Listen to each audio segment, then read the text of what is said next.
first order change, second order change, and it has to do with how do you get continuous growth. Most of my schools I work with, if I work face-to-face with a school 4 or 5 days a year, I just come to your school. I don't do this kind of a session, with leadership teams, but I come to your school. We work with the leadership team, we work with grade level teams, we do classroom walkthroughs, do a few demo lessons. That's how a year might go at the school site. But whenever I do that, or we do this kind of a venue like we did this last year here in Santa Ana, and if you take 6, 7, 8 strategies, if you take them to heart and you go back and implement them relatively well across your school, not just a few teachers, but you get like 80 to 100% of teachers to do them, you get very big gains. I'm talking on the order of 70 to 90 points. Now the second year that I work with schools like that, I often don't get 70 to 90 points. I'll get 30 or 40 points. And the next year maybe 30 or 40 points. Maybe we'll level off a year. And we'll get another 35 or 45 points. How come we don't get those big 80, 90 point gains? Okay, so we have to think about that. What's going on there? So here's what we think. When you talk about first order changes, a guy named Larry Cuban at Stanford, if you want to Google Larry Cuban and Google first and second order changes, you'll get his name come up, because he's the one that wrote about this some 15 or 20 years ago. And I think, as I remember in the article, he didn't invent this, he borrowed it. So he's a professor at Stanford University. And first order changes, he says, are changes that don't go deep. We're not like fundamentally changing how we do business at school. We're making changes that are related to things we already do. Now, I'm going to call that doing better.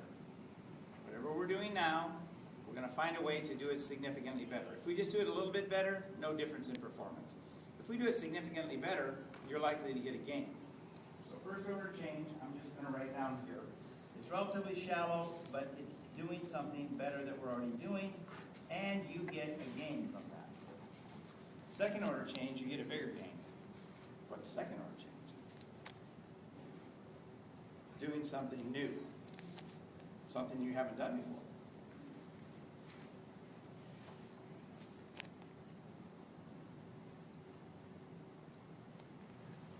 You get a much bigger gain for that. So if I come in and work with a school and they haven't been monitoring their state standards at all, they've just been teaching their textbook, and now they and their kids monitor their state standards and they try to cover 100% by the end of April. See, monitoring isn't the issue, it's the coverage is the issue. But you can't tell what you're covering unless you monitor. So when you see those standards on the wall, I saw a couple places today here, there were standards on the wall. I couldn't read the standards from the back of the classroom, but I could see the check marks were real black. And that's the goal. You want to see the check marks from the back of the room. Why? Because when you walk in and you see those standards on the wall, it tells you, ooh, I've spent a lot of time on that.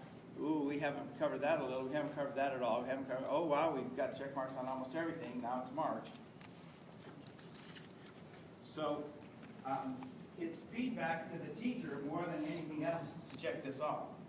Let me show you what I mean, what this might look like.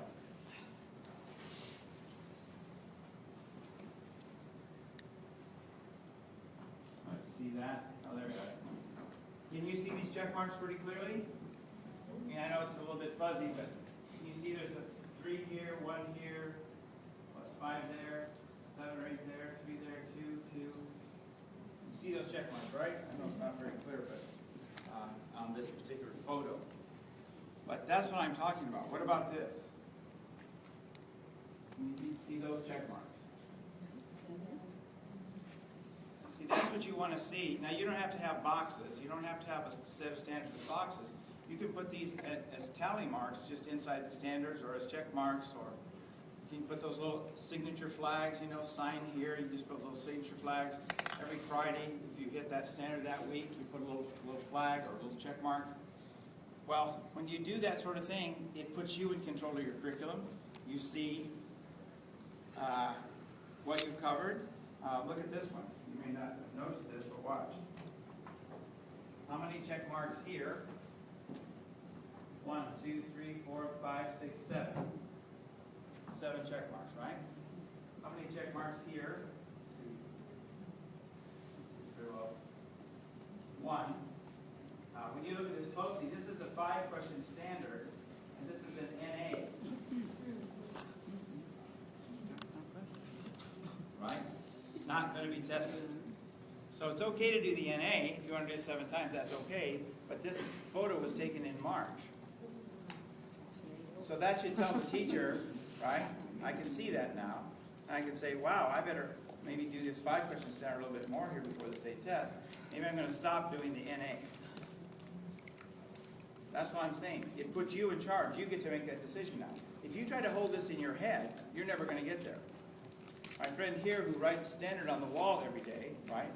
Well, you can have standards-based lessons every day and only cover 62% of the standards by the time the state test comes. So that's an important thing to do to target you and your children's focus for the day.